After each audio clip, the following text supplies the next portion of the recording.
So I'm going to talk, I want this to be as interactive. I know some of you are new, but if you have a question, there'll be some time at the end, but also feel free to jump in.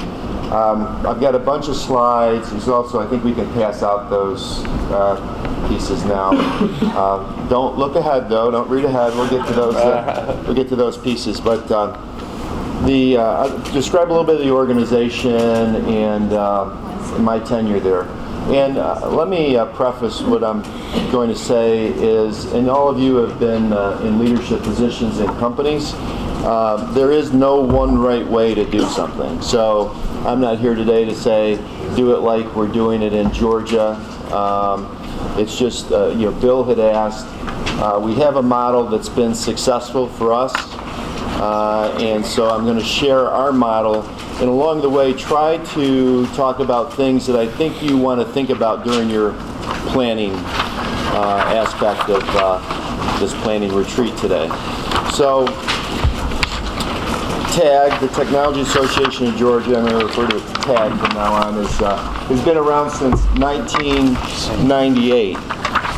It came together when 3 organizations, Women in Technology, a group called Southeastern Software Association, and Business and Technology Alliance, saw the wisdom, the economies of scale of forming one organization. And so TAG was formed. And they rode the technology bubble. They became quite successful building brand and getting membership very quickly until about 2002. And then things started to decline. I was coming out of being the national CEO of the Arthritis Foundation. My background is I've been with the YMCA's for 20 years. YMCA Metropolitan Chicago was one of the largest in the world, and I ran that for 10 years, and then moved over to the Arthritis Foundation, then over to TAG. So it's been kind of fun being in a human service organization, a health charity, and now a technology organization. When I took the tech job, my son, who's kind of a smart aleck anyway, said, Dad, how are you running a tech organization? You can barely turn on the computer. I said, that's not true. I can turn on the computer. But it was, I think, why they hired me and why I thought it would be an interesting, challenging job is when you run organizations in the nonprofit world, or sure even in the for-profit world, there's a lot of commonalities that can be transferred from one job to another. You have to be able to build a board, you have to be able to tell your message, you have to be able to develop a strategic plan, you have to, in nonprofit, you have to be able to raise money, you have to be able to sell. And those are the elements that we did in the YMCA and in the Arthritis Foundation, so I could carry those into the technology organization. But it was a low point. We only had 5 board members, and the board members were really sponsors. One law firm was giving $75,000 a year, which is a lot of money for a sponsor. Bill Clinton? Yeah. And they were getting a little arm weary.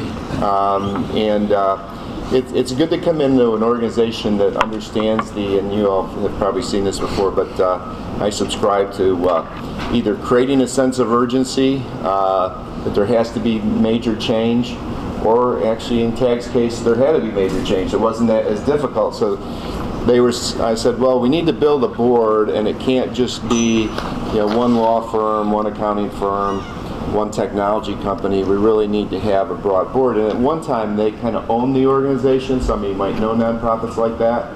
So if you have one group in there, it's hard to get the other groups in there. So because they were arm weary, they said, yeah, bring it on, whatever you need to do to help us move this forward. So 2004, and we'll get to this, we created this logic circle. And at the time, one of my 5 board members said, I do a lot of work with Boston Consulting Group. Would you like them to come in and work with you on some initial strategy? I said, yeah, that's, throw it in on my lap here, I'll definitely do it.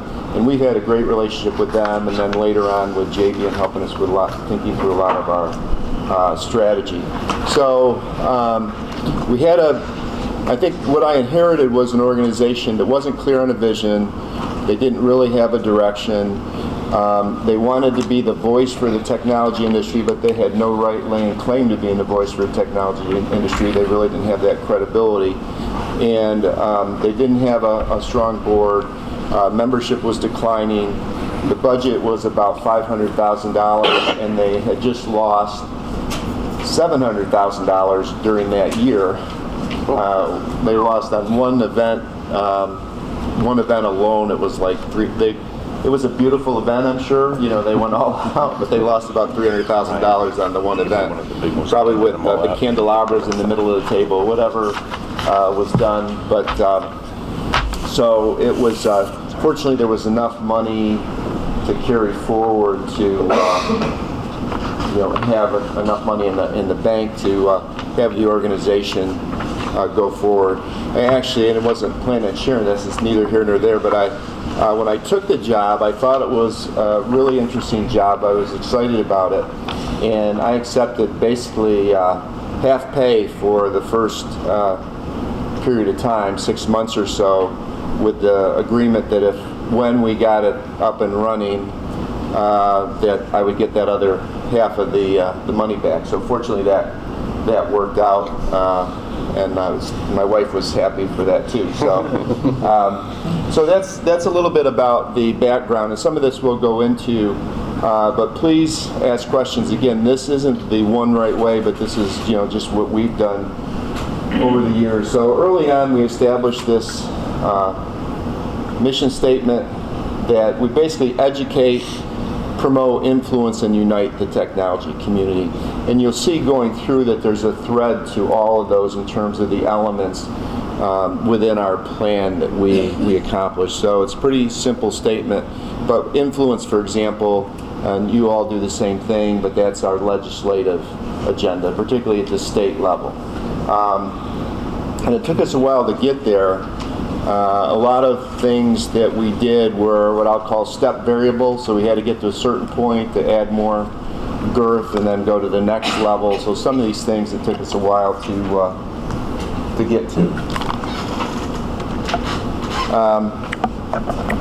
The end game, and Bill can tell you there's some debate about what our organizations are, especially our friend Steve from Arizona who took over from me. It's like I've said that we're an economic development organization in many ways, and he resists the idea of being an economic development organization.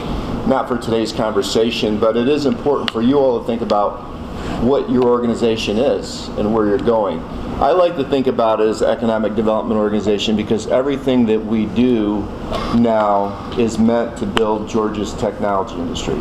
And our goal is to become a top 5 state for technology.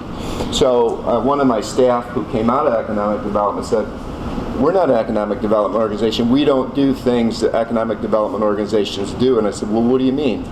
She said, well, we don't go out and recruit companies from other parts of the country or other parts of the world to be here. And I said, well, that's, to me, I said, not knowing economic development from that terminology, I said, that's not what I think about. I think about, do we have organic growth? Do we help companies grow? Do we help make laws that make Georgia a friendly place for technology? Are we promoting the community? And in many ways, I think that's more of the new school economic development versus your traditional, some people call it now the buffalo hunt. So everybody's chasing that same company somewhere in the world to come and be the headquarters here. Nothing, gentlemen just moved from Cincinnati. We love that. It's great that you moved to different states, and that's certainly part of it. But the stronger you are as a tech organization, the stronger and more potential you'll have to bring companies here as well, because you'll see that ecosystem and the infrastructure. So about TAG, dedicated to promote economic advancement of the state's technology industry, provide leadership in driving initiatives in areas of policy, capital, education, business development. So that's a little bit about what we do. These are the logic circles that I referred to, and there's actually, that's right one. Yeah, so this was the first one we created with Boston Consulting Group. And I think it's interesting, and I don't know, Bill, if in your groups are gonna be a group that talks about this, but it is interesting to see is there something circular that goes on to then cross the cavern to get to something else. And one of my board members who is the president, he just stepped down from there, of Manhattan Associates, a big supply chain firm that you know, Ryan, in the state of Georgia.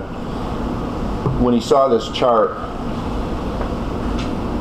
7 years after it was created, he said, you know, it's interesting. He said, not a lot of organizations can actually deliver on what their initial idea was in terms of, you know, crossing over to the other side. So, you know, basically we said we needed to build membership and to build a board. And so the first thing we worked on, this 5-group kind of a board, is to build a board. And because there was this sense of urgency, there needed to be change, the initial board let me, I'll say, win on the idea that we needed to have a big board.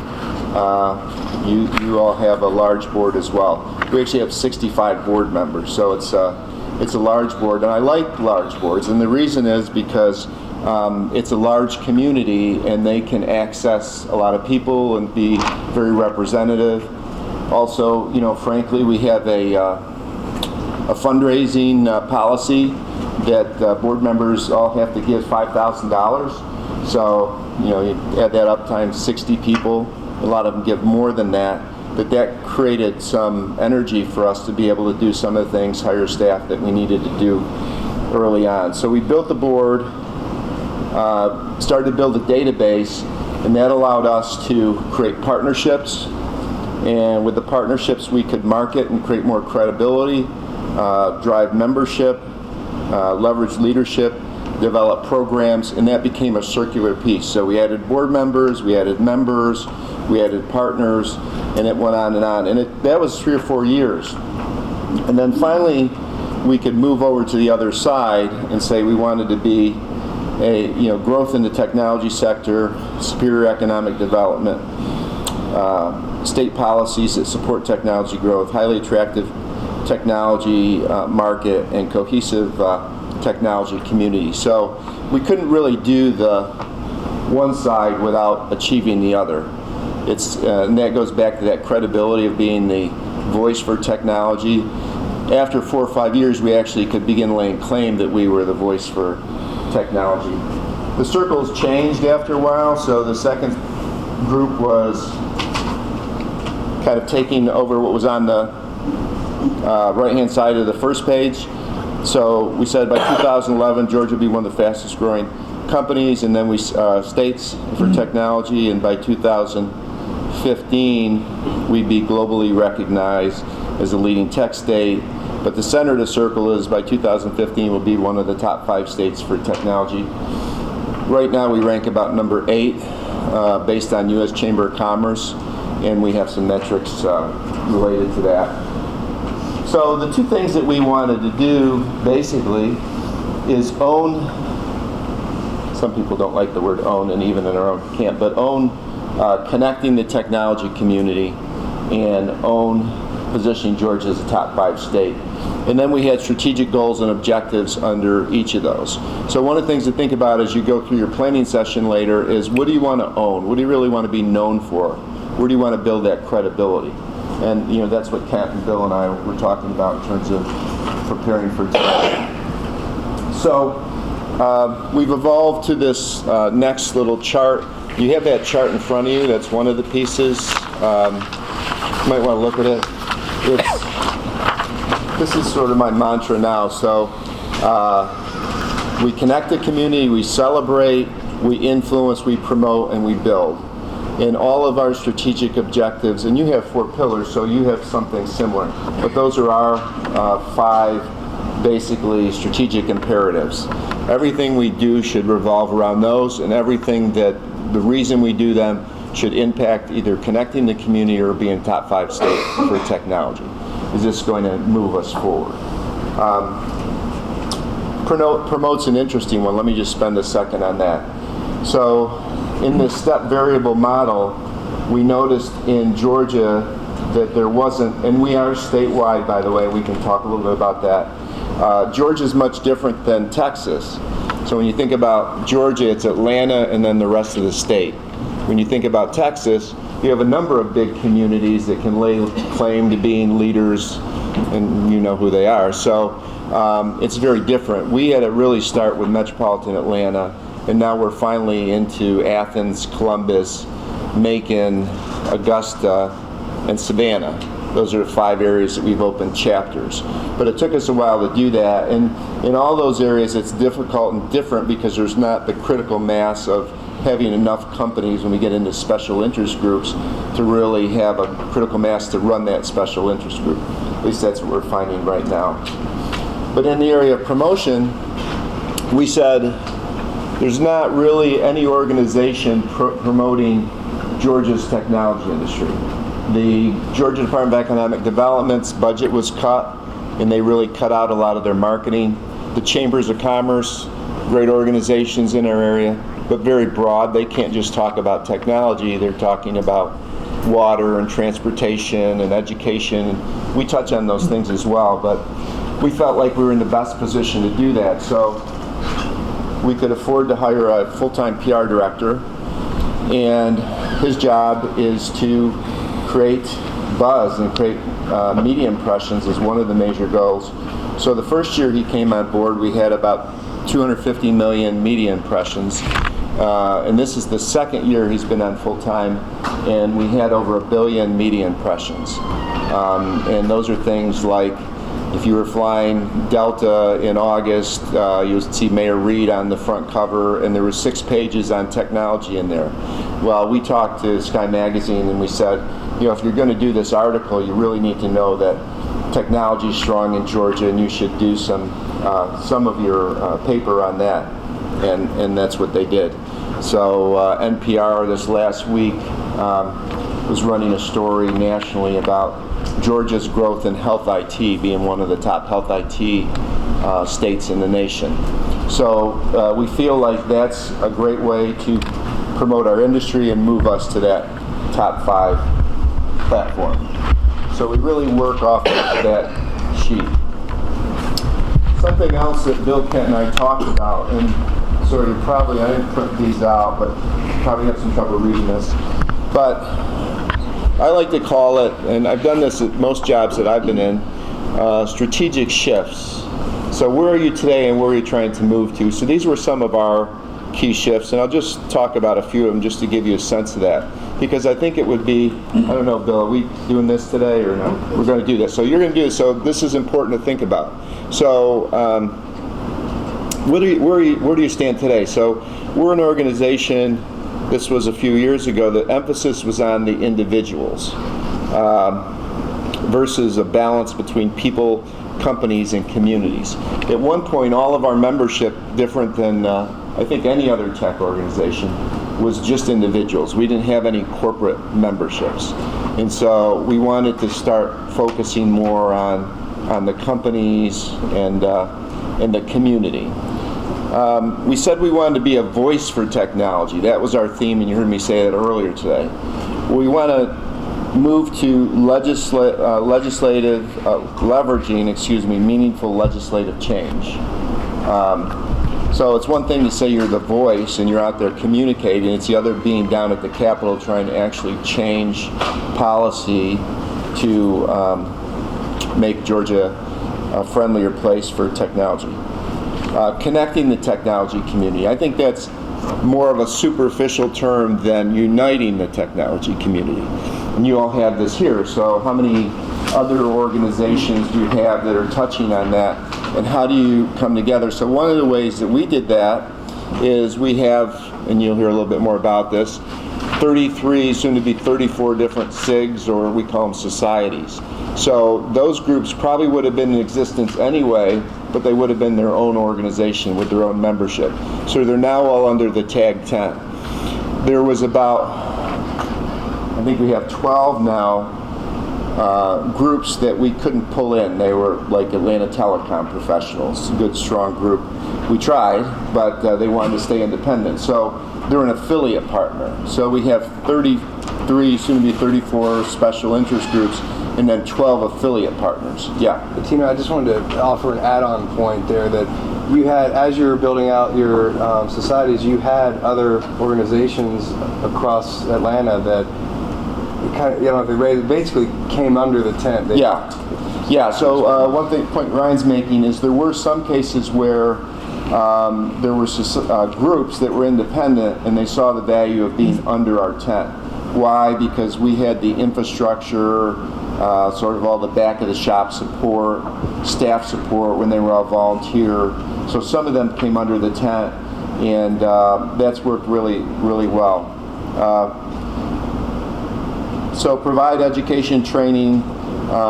We threw out some programs versus being a trusted source for education training. I'm not going to go through all of these, but that's just a sense of, if you think about, if you identify 10 or so things where you say, here's what we look like today, then if you say, whatever point in time, 3 years from now or next year, or at some point in the future, what do you want to be? And for me, it's like, you're at a point, and it's probably more shallow, I would say, then you want to go deeper into it, or you want to be more impactful. And so that's really sense of that piece. Any questions on that? All right, so this one's in front of you as well. Some of you looked ahead, despite my instruction. Just kidding. And this can go from the bottom or the top, and this is one that JBN actually helped us with.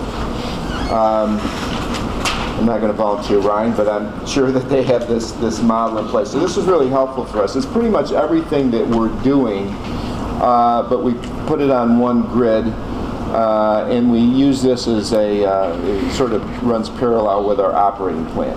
So you can start from the top and say, here's the mission, and then here's our 2 statements of accomplishment. And the TAG Education Collaborative, I can go into that a little bit. TAG Ed is our 501c3. Some organizations, because you're all interested in science, technology, engineering, and math as well, STEM, we decided in order to grow that part of the organization, we were going to create a separate organization. So we actually have a C6. For those of you that, there's no reason you all need to know what a C6 is, but it's really a trade association. So we can lobby at the Capitol, that kind of thing, where you can't do that as a C3. The C3s get donations. They're like your charitable organizations, like the YMCA that I ran. So the C3 is actually up and running, and we give them they have like 3 full-time equivalents now, and we give them about $100,000 a year out of our budget to drive some of their activities, and then they raise money and all.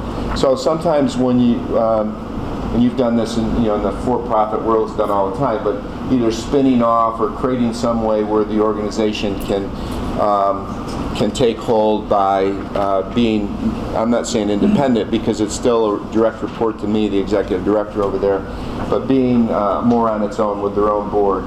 So, but they had their goals as well, and then the aim is top 5 state, and then the goals, as I talked about, connecting and economic development. And then there's 5 strategies, which were the sheet that you saw with the turbine.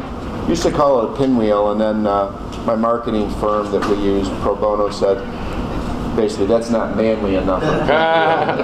You need to be a turbine. So I said, all right, we'll be a turbine then. So, and then all the programs that bubble up basically to achieve those 5 elements that bubble up to achieve the goals, the aims, and the mission.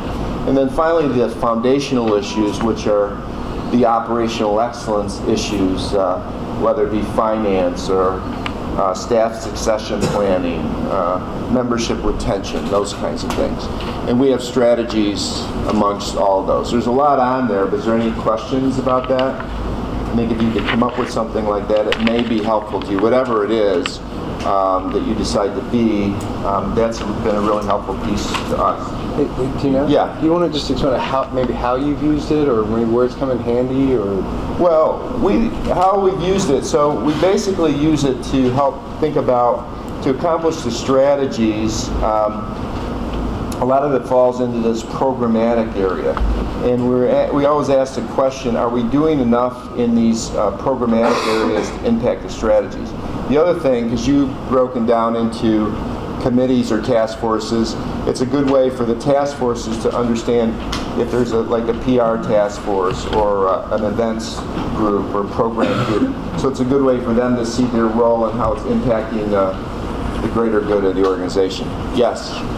I noticed earlier you said something about it, that you said you had like over 21,000 members, Yeah. which I assume were individual members. So just when a corporation joins, does that include then all of their employees in the area? How does that work? Yeah, that's a good question, and we have some slides, so I'll get to that. But just jumping. I'll wait.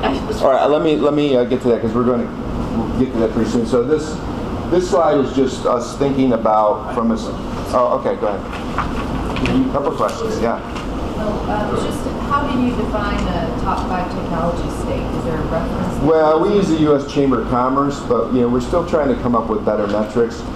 Percentage of, right now we know that 17, we did an economic impact study, which wasn't a bad thing to do. We hired somebody from Georgia Tech to help us with it. And we found out that in Georgia, 17% of GDP comes from technology driven. $113.1 billion is the number. And so, where in the list of other states? yeah, so it could be anything. I mean, some of the things we look at are the percentage of revenue total or GDP, how many technology companies we have, so how many startups or how many successful startups, how much VC money. We're refining what those measures are to say top 5. The U.S. Chamber actually lists them based on their criteria, so we've been using that in the short term. We're number 8 in that list. Yeah, I was just looking for the metrics. So how do you say where you are today and where you want to go based on the framework? So if it's the U.S. Chamber, then that's... We use U.S. Chamber metrics right now, but we're kind of looking at creating our own too. There's a bunch of different studies, or a bunch of different metrics. The Kauffman Foundation does one. There's also one called the Milliken Report that has like 100 different metrics. That's my kind of my point too. You kind of have to pick one. You have to pick one, yeah. And we've been struggling to decide which one we want to pick. And we range. I mean, there's some we have all different charts that say we're number 1 in this and number 24 in this, and so it is a little bit of an art versus a science, yeah. But it's important to think about: are you moving the right direction? Yes. Quick question. You were talking about societies and creating the societies within the tag organization, but then you also have a reference here to super societies. How do you kind of differentiate? That's a great question. I got society, and what its purpose was. Yeah. And you Let me hold on that just a minute too, because I'll get that. So these are we have our own operating goals. I can give Bill this, but there's pages of operating activities that we have, and then all the staff have different measures, and it just basically goes through and talks about what we're trying to accomplish. But it all goes back to that pyramid. That's just one goal. So this has been the outcome. Revenue has been tracking well, growing every year. Every year in the 9 years we've run a surplus, and we've been able to add staff. So when I got here, there was probably 2.5 FTEs, full-time equivalents, and now we have about 26 staff. But it's been a little over 8 years. But this next year, we're adding another membership retention staff person for our corporate membership, which I want to get to that. And then membership growth. So this is a little bit, we really have about 2,000 members, getting to your question. And they would be companies, we have about 280 as of today, premier members. And this is where the whole corporation is a member. And they can pay anywhere from, if you're under 100 employees, it's about $4,000. If you're over 1,000 employees, it's $10,000. And so for us, we started this program about 5 years ago, and it generates this next year about $1.3 million or $1.4 million, which is about almost 50% of our, it's about 40% of our budget. Sponsorship and membership are about the same, about $1.7 million each, and then we have some other things.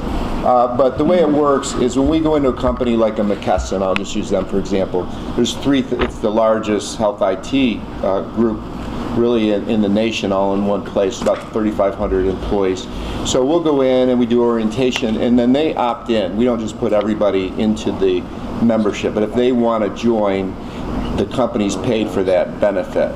So we might have 250 people from a McKesson. So that's how we add it up. But getting back to Kent's point and what you all want to do, it's one way to think about growing your membership. not by just adding the numbers, but when you go into a company, one of the things on the membership side is there something for everybody in your organization? So we can go in, because we have these 34 special interest groups and the 12 affiliate partners, we can go into a CIO or a chief marketing officer or the CEO and say, well, you can get involved with the recruiting society, or you can get involved with the business intelligence or data governance or health IT, or on and on. We have the society pages that we'll get to. So did that answer your question? Yes, so is it extra for each member who joins in a company? No. It's the benefit for the company. So the But bigger each company, individual then further joins. they just opt in. We just need their email address. Usually they'll opt in at the orientation meetings, or they can do it later on, and then they give us their email address and they start getting more than they need in terms of emails from us, right, Ryan? Like every day they'll get an email from us, and then they can sign up for any of the societies, they can go to any programs. It's pretty much for free, but it's a great way to get a lot of people in that company involved. For a big company, why does a big company, for us like Coca-Cola is a member, or Home Depot or UPS, why do they join? Well, they join because they want us to be their representative sometimes at the Capitol for lobbying. They join because I like to say it's a one-stop shop. There's something for everybody in company, and sometimes they'll say, well, you probably get somebody coming into your office every day wanting to join something or another and paying money for that. You can join TAG, and everybody is going to have access to one of the things they want. So they might join because of that, or because of the promotion that we do, and so on and so forth. Most of these companies allow you to do some type of orientation. Yeah. Now the big companies are a little tricky, so we have to figure out each time what they want to do and where they'll let us be and that sort of thing. Yes? Do you have criteria for membership? So that's, Be a technology company? Yeah, so that's a big difference, and probably something you all want to talk about. And Bill and Ryan actually helped me with this, because Ryan has been in Atlanta, seen our organization, and been down here involved with yours. I want to say, and Bill, correct me if I'm wrong, I think you and I talked about this, and Ryan, you had said this too. Your organization focuses on the business of technology, the technology, and ours focuses on more of the, your organization focuses on the technology within the business, and our organization focuses on the business of technology. So it's much broader. So we don't have any criteria for who can join. You can be a law firm or an accounting firm, or you could be, a lot of our companies, we call them our tech-enabled companies, because if you think about, and I think you have this policy too, but if you think about a Coca-Cola or a UPS, for example, UPS is a huge technology, they might not call it, they see themselves as a technology company, but their business is supply chain, how they're moving boxes quickly and packages and all. So they're all eligible for membership. And it does now, it changes how you think about the organization, so it's something you have to decide. But for us, it does open up a much broader opportunity for membership, for interaction, for funding, and that sort of thing. So the MTBC's guidelines for membership, which have been in place before I got here 9 years ago, was that no less than 80% of the membership of MTBC could be composed of companies who produce proprietary technology for consumption by others. So the Ericssons, the Fujitsus, the Ciscos of the world, and others that are producing proprietary technology that you sell, that's the core membership. And no more than 20% could be composed of service providers broadly defined, whether it's attorneys or accountants or executive staffing, venture capitalists, universities, others. So I mean, it is one of those things that you may want to consider. We've always had a policy that if a say the IT department of J.C. Penney were to join, that's an eligible membership within that 80%. And then to encourage more startups to join, we give pre-revenue startups a free ride for a couple of years. And if they're under $1 million in revenue, I think we charge them a drastically reduced rate for membership. And I'll go through a slide deck a little later that kind of shows the growth of our membership over the last couple of years. And clearly, two big differences that Tino articulated in this organization, MTBC and TAG, are You know, we've got one SIG, he's got 30 some odd, and the other is this kind of membership metrics, membership posture. So now I can see a bunch of people with their hands raised. Yeah, this is good. And this is just so, because we have 21,500 members, that's the way we count it, but it's misleading to all of you because you count your membership differently. So one thing we do is this is our corporate premier members. These are the ones that pay an average of about $5,000 each for the whole company. We have other types of corporate membership, but just you know, again, good growth here. We're just, as I said, in the last couple of weeks, we're up to 280 on that one. If a corporation doesn't join, any of their employees, though, could join as individuals. People could join as individuals, which is a little bit unique as well. We have something called a corporate level 1, which is 5 people can join in a company. Sometimes a small company will want to do that. We have a couple hundred of that group as well. And then we have a lot of individuals that might be C-level in their company, and they pay about $300 to become an individual member. So, Tino, you have a problem. Yeah, I have a question. Where are our percentages now? Like the 2080? Yeah, Drew, where are we at? We've been tracking around 17% service providers, so we've been running around 83% for most of the year. I haven't checked it this week, but it's been just 2 or 3 points under that 20 on average. And you know, my understanding is that the reason that, you know, the founders of MTBC wanted to hear that was in the telecom and dot-com boom days. I mean, they were being besieged by non-tech service provider folks. Just, I mean, if you try to get into a tech industry lunch meeting, I mean, you'd have everybody selling you broomsticks to, you know, car wash services. And again, this was what the leadership at the time decided was, no, they would have a more pure, you know, technology generating club. Times have changed, and they want to consider a strategic shift. yeah, I think you want to decide if it's, you know, how narrow, how restrictive you want to be, and there's different options. We have a program called the Excalibur Awards. You've been involved with that. And this is where we actually have an event that recognizes companies that use technology, they don't produce it, to create ROI and differentiation. So there's a lot of companies that are, and that's good for the technology companies because they're saying, one of the companies that won was Mercedes-Benz of Buckhead this year. And they won because they're using a technology that as soon as you drive into the shop, your name comes up on the screen, they read your license plate or whatever, your name comes, welcome Mr. Jones, and they know everything, you know, that they need to know about the person. So it's very much a customer-friendly atmosphere. So there's a lot of technology usage within that. So we see that as a marriage between the tech and the tech-enabled companies. I think there's really 3 groups, I would think, and I like them all, but you have your technology companies. We have about 60% in our organization of technology companies. And there's about, at meetings, it depends on the meeting. We have 250 meetings a year, so we have a lot of them. Sometimes you'll get more service providers and people that, like staffing firms that want to sell into those groups. And so, but we always watch that balance. There's about 60 to 65% technology companies, and then there's a lot of tech-enabled companies, and then there's about 20% of your pure, what I'd call, service providers, whether they're consulting firms, accounting firms, law firms, insurance companies, that sort of thing. Yes? Tino, do you consider the Greater Atlanta Chamber to be a competitor, or do they consider TAG to be one of their competitors? No and yes. Do I join TAG or do I join the I think we don't see, I guess, I think they see us more as a competitor than we see them, but we have a good relationship with the Metropolitan Atlanta Chamber. There's a lot of chambers, just like there is here, each community, and I'm on most of those boards, either as an advisory member or a board member. In the second in command at the Metro Atlanta Chambers on my board.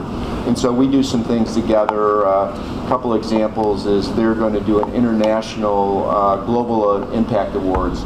And so they asked us to do the innovation award within the global impact awards because we have the technology companies that can vie for that. And we have a mobility society, and they have something called Mobility Live. And so we're working with them, and they want us to take day 2 of their Mobility Live. And for a lot of reasons. They don't want us to create a signature event on mobility. They have it. So it's kind of a co-opetition, I would say. They watch us pretty closely, and we watch them too, but we work hand in hand as well.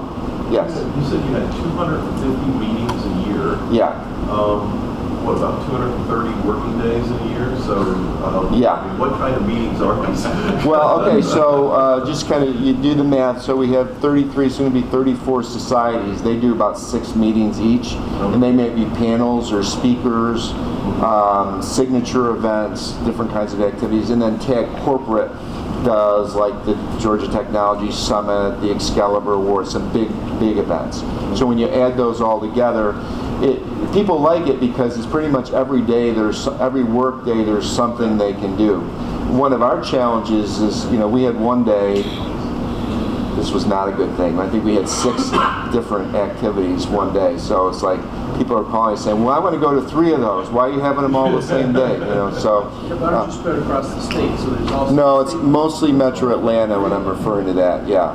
Most meetings are in Metro Atlanta. Yeah. So you might have a business intelligence event in the morning, a health IT event in the evening. Usually we don't have them in the middle of the day. We have them, but we do have them all around metropolitan Atlanta. One of the things that's happening is our northeastern area, for those of you who know Atlanta, like Alpharetta, Roswell, that area, even Sandy Springs, Dunwoody, there's a lot of technology companies out there, and so they don't like it when we have our meetings in Midtown and vice versa. So we have some of that challenge as well. What will be your average attendance at those events? The average attendance is 62 right now, so we keep pretty close track of that. It was up from 50 last year. So I think in total there's, I don't know, 11,000, something like that in the regular events, not counting the big events. It's a lot. What's your sort of retention rate? So our premier retention rate, this is really good, it's 92%. And the reason is, I think, because we have actually, every time we add basically 90 premiers, we add another relationship manager. And their job is to have touch points throughout the year with those companies. So it is this step variable because I have to have enough money to hire a relationship manager. So I'm going to hire another one in January, February. But I do think, because what they do is they do the orientation, they make sure that, and we use Microsoft CRM, it's something we use, so it's doing okay. I mean, I think there might be some better models out there, but we use Microsoft Dynamics, and they track like how many touch points they have with the different companies. A touch point might be, hey, there's a meeting this morning. I'd like you to come as my guest to somebody in the company. Why do you think retention rate's so high? Well, the relationship managers, so we're keeping in touch with them.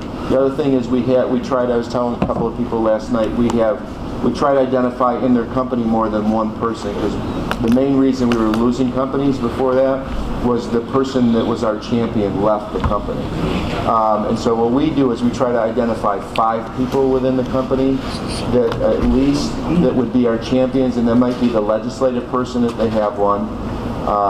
That might be the PR person, so we'll have a meeting with just the PR directors from the different premier companies once or twice a year.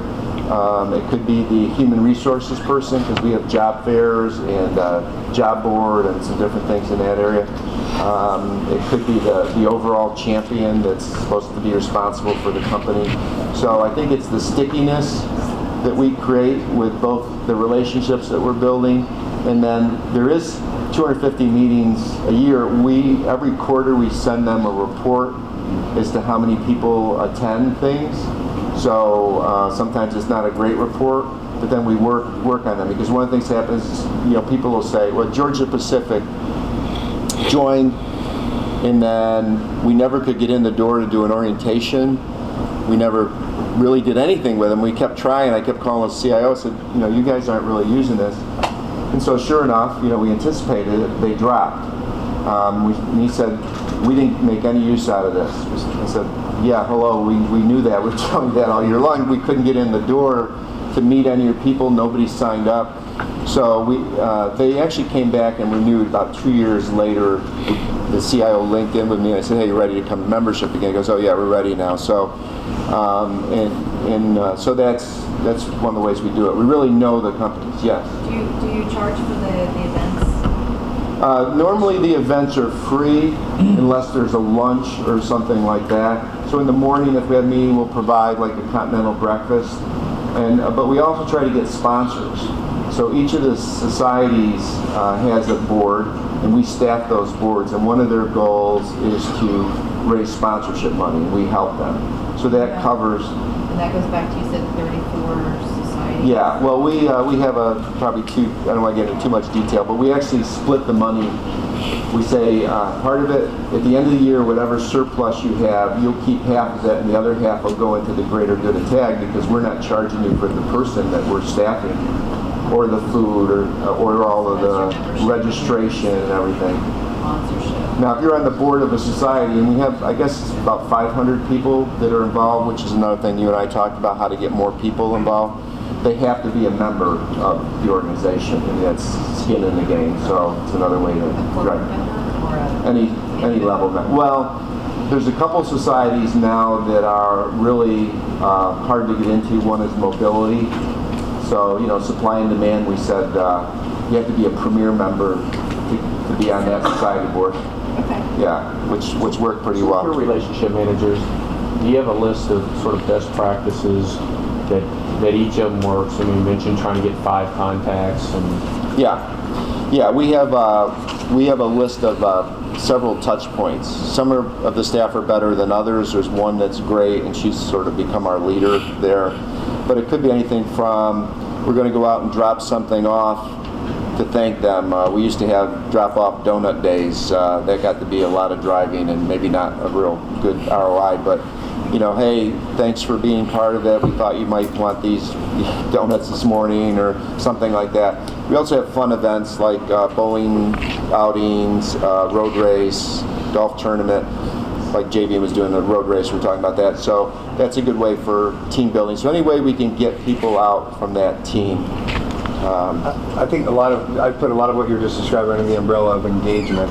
Yeah, engagement. There are lots of opportunities for companies to get engaged beyond just a membership. Yeah, and we can see if they're going to be at risk for us because they're not as engaged. Yes. How do you go into some of these, Fortune 100s or 500s and not just chase around your tail all day trying to get to the right person, to be able to create that need for them?